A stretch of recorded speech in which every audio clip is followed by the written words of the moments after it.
I don't usually care what other critics say, but I drew a blank about what to say about this movie, so I needed someone to get me going.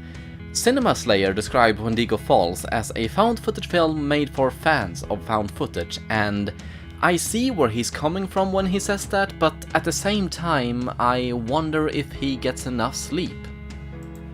Wendigo Falls is a pure cinema verite short film and one of the truest, most honest depictions of found footage I have come across. It's a rough assemblage of unedited clips that follows the last 2 days of three friends on the hunt for a geocage in the fictional Wendigo Falls. And when I say rough, I mean there is no post-production. No exposition screen, no audio balancing or color correction or background music, there isn't even any credits. After the last clip the film just ends.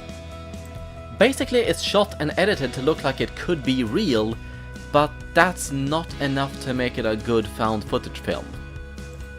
It was written and directed by Ian Messenger, an amateur filmmaker and YouTuber with a fair few short films under his belt. I suspect the actors he used are all friends of his that he knows and feels comfortable with, and it shows. The characters all feel like real friends with a good chemistry, in-jokes and history. They're all active participants in the story, setting up motivations and personality and all that good stuff in the first 3.5 minutes of this 20-minute short, and does so without it being a slog to get through. However, then the film grinds to a halt with slow-moving panning shots of, above everything, rocky ground.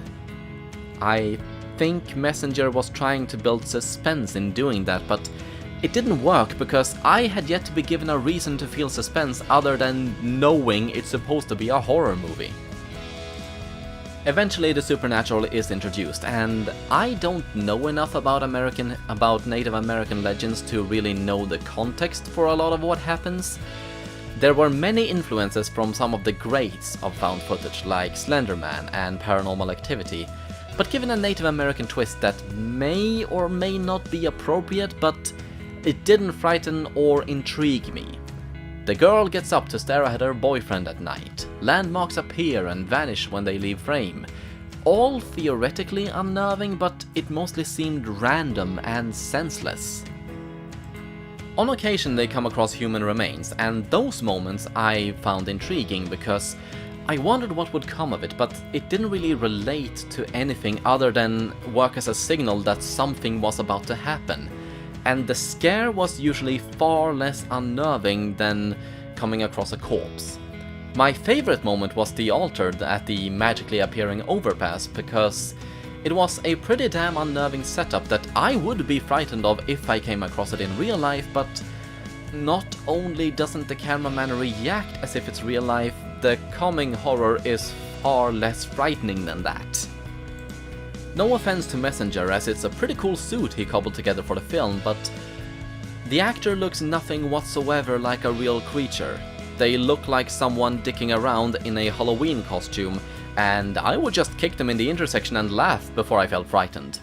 And unfortunately, the ending doesn't change that. Wendigo Falls is a nice attempt, but that's all it is. It's probably better than anything I could come up with, but I know my strength lies in critiquing found footage, not producing it. I learned my lesson after trying to replicate ghost footage.